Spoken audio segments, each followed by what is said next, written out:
Anakin Skywalker's combat approach, particularly his reliance on Form V Gem, so provides one of the clearest technical indicators of his psychological condition throughout the Clone Wars. Form V emphasizes power-based counters, aggressive pressure, and forward momentum, and Anakin's interpretation of the form frequently exceeded its intended purpose. Instead of applying controlled strength, he layered raw emotional intensity onto every counterstrike, turning a defensive philosophy into an offensive projection of internal conflict. His heavy cutting patterns and wide chaining sequences demonstrate a combatant attempting to control or suppress internal instability through external force expression. The fluctuations in Anakin's form during engagements reveal his shifting emotional states with notable consistency.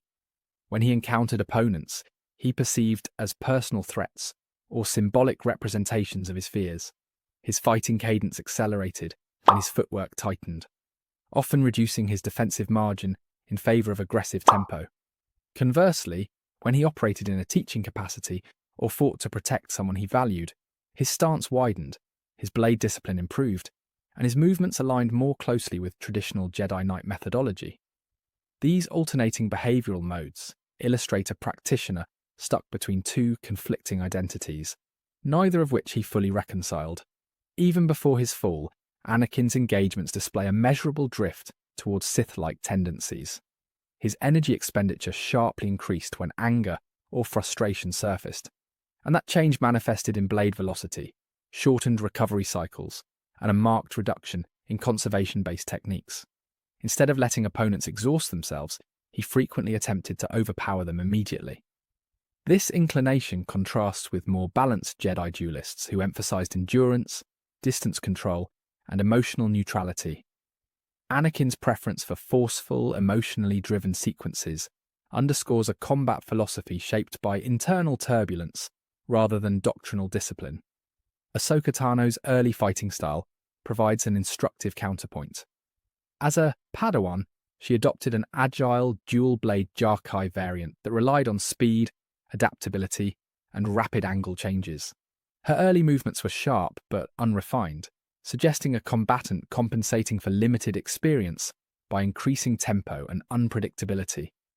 This stylistic framework also indicates a young practitioner attempting to establish identity in the shadow of a highly dominant mentor. Her footwork, while mobile, was reactive rather than anticipatory, largely shaped by external stimulus rather than internal control. As Ahsoka matured, the technical evolution of her form mirrored her psychological development. Her movements became more deliberate, her transitions smoother, and her tempo more regulated. She shifted from a purely reactive stance toward a balanced approach that incorporated both offensive initiative and defensive restraint. Her blade work emphasized precision instead of flourish, and her spacing choices demonstrated increasing situational awareness. This growth reflects a fighter who learned to regulate emotional responses effectively, integrating them into a cohesive combat strategy. By the midpoint of the war, Ahsoka's style exhibited the technical traits of practitioners who combine discipline with autonomy. She utilized her dual sabers not to overwhelm opponents, but to create defensive depth and control momentum. Rather than rely on rapid exchanges, she employed selective bursts of aggression that corresponded to tactical necessity. This development contrasts sharply with Anakin's trajectory, which trended toward greater volatility as environmental pressures mounted. Ahsoka's growing discipline demonstrates emerging emotional stability that Anakin increasingly lacked. Their interactions in training sessions further illuminate their psychological divergence. Anakin's instruction emphasized adaptability, unpredictability, and aggression as practical tools, suggesting that he viewed emotional intensity as a legitimate asset. Ahsoka accepted those lessons but adapted them through her own temperament. She embraced flexibility and agility, without internalizing the emotional turbulence embedded in Anakin's interpretation of combat. This divergence indicates that both students and teachers can internalize the same curriculum in fundamentally different ways, depending on personal psychology. Several recorded engagements show the contrast clearly. In battles such as those on Christophsis and Mortis, Anakin's sequences highlight the imprint of emotional drive in his technique, while Ahsoka's movements though fast, remain grounded in tactical constraint. Anakin often prioritized dominance and immediate resolution, whereas Ahsoka increasingly prioritized control, spacing, and defensive initiative. These patterns reinforce the idea that their combat approaches represent not only skill differences but psychological differences. As the Clone Wars escalated, pressures placed upon Anakin amplified the volatility in his form. Duties as a general, fears regarding personal relationships, and the burdens associated with prophecy intensified emotional spikes that translated directly into combat behavior. His approach became increasingly force-centric and power-driven, employing overwhelming offense rather than structured technique. This shift suggests a fighter attempting to reconcile emotional conflict through physical exertion. Ahsoka, facing similar wartime pressures, instead internalized discipline as a method of grounding herself. Her growing use of controlled tempo adjustments, defensive redirections, and precise dual-blade patterning implies a combatant using technique to maintain psychological equilibrium. The contrast between the two illustrates divergent coping mechanisms. Anakin converted emotion into power expression, while Ahsoka converted stress into structured refinement.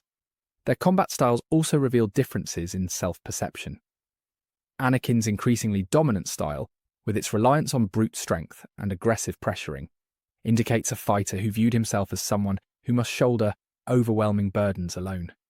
Ahsoka's more collaborative, adaptable style suggests a practitioner who saw combat as a shared effort grounded in mutual protection rather than individual assertion.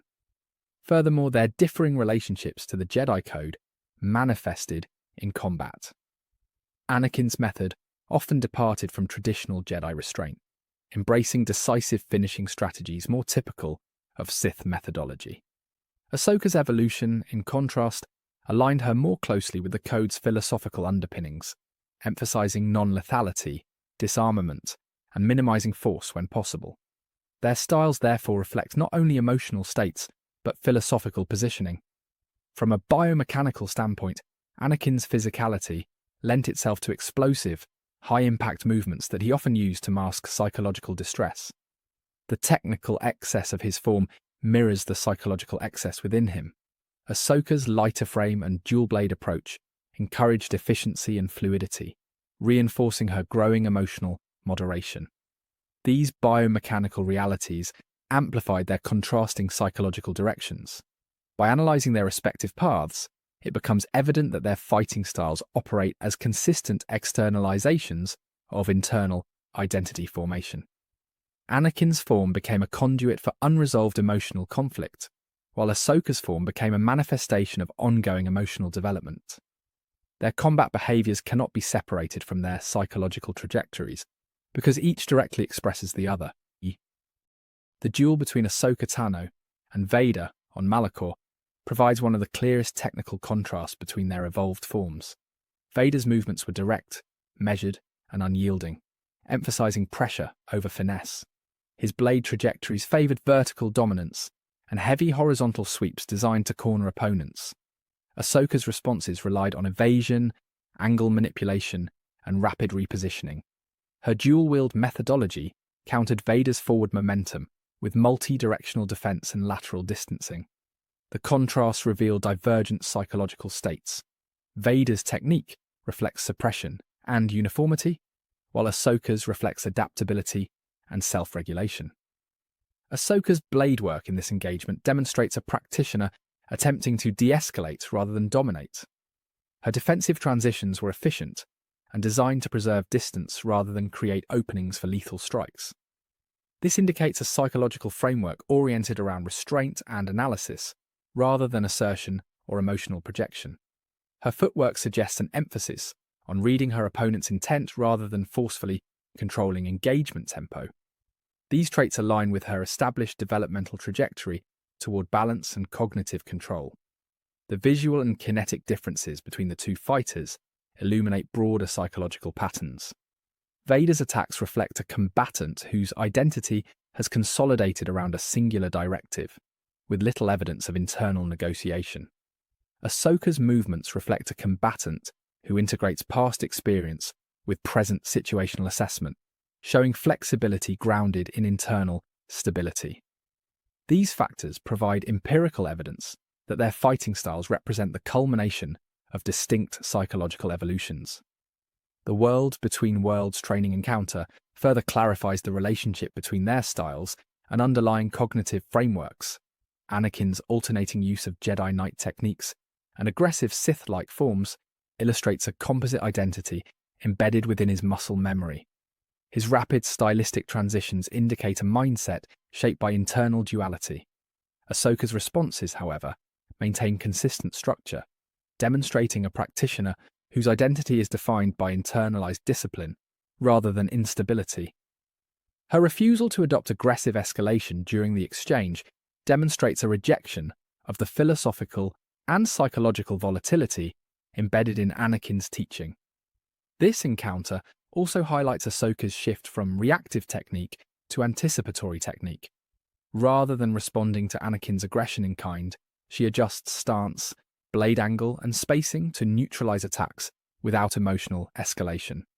Her movements display predictive judgment, characteristic of practitioners who have achieved psychological clarity. This contrasts with Anakin's reliance on intensity and force augmentation, which reflect unresolved cognitive conflict. As Ahsoka aged, her overall style slowed in tempo but increased in structural integrity. Her blade work became more economical, with fewer wasted motions and greater emphasis on optimal positioning. This indicates a combatant who internalized experience into a coherent, stable framework. Decreased reliance on rapid sequences suggests increased confidence in strategic timing rather than reactive output. Such traits align with psychological models of experienced duelists who prioritize cognitive processing over kinetic expression. Vader's later duels, by contrast, exhibit a reduction in adaptability. His technique relies heavily on intimidation, physical strength, and armor-supported resilience. This reduction in tactical flexibility suggests a narrowing of cognitive bandwidth, characteristic of individuals whose psychological states have consolidated around singular operational directives. His combat style conveys efficiency but not growth, indicating a stagnation reflective of rigid ideological conditioning. Their respective trajectories become even clearer when examining engagements with non-Jedi opponents. Ahsoka demonstrates consistent strategic variation depending on opponent type, employing non-lethal takedowns, disarmament techniques, and environmental manipulation. Vader, however, maintains consistent lethal methodology regardless of opponent. This uniformity suggests a psychological state that prioritizes outcome over method, consistent with authoritarian behavioral frameworks. Biomechanical analysis further reinforces their psychological divergence. Vader's heavy armor forces a reliance on core strength, limited angle attacks, and forward pressure. The absence of fine motor adaptation in his movements correlates with reduced emotional variance. Ahsoka's dual saber approach encourages distributed weight, rapid reorientation, and multi-vector responses. These physical traits support psychological states oriented toward adaptability and situational awareness. The contrast between their final respective appearances reveals distinct outcomes of their lifelong internal battles. Vader's style reflects a combatant who succumbed to suppression and rigidity, with psychological expression replaced by institutional obedience. Ahsoka's style reflects a combatant who achieved psychological integration, balancing past experience with present focus. These two trajectories illustrate how fundamentally different internal processes produce markedly different combat expressions. Their fighting styles also function as diagnostic tools for understanding their relationships with identity. Vader's uniform, force-dominant strikes reflect a repudiation of his former self. Ahsoka's balanced, adaptive sequences reflect an integration of her past without submission to it. The contrast underscores the degree to which combat can externally reveal internal identity structures. The consistent calmness of Ahsoka's later engagements contrasts sharply with the relentless force of Vader's. Calmness in combat corresponds with internal emotional regulation, while relentless power projection corresponds with psychological compression. These conclusions are supported by dual structure, movement economy, and tactical decision-making observed across their respective appearances. From an analytical standpoint, their final combat methods serve as extensions of their internal resolutions. Vader's style represents unresolved conflict, replaced by authoritarian constraint.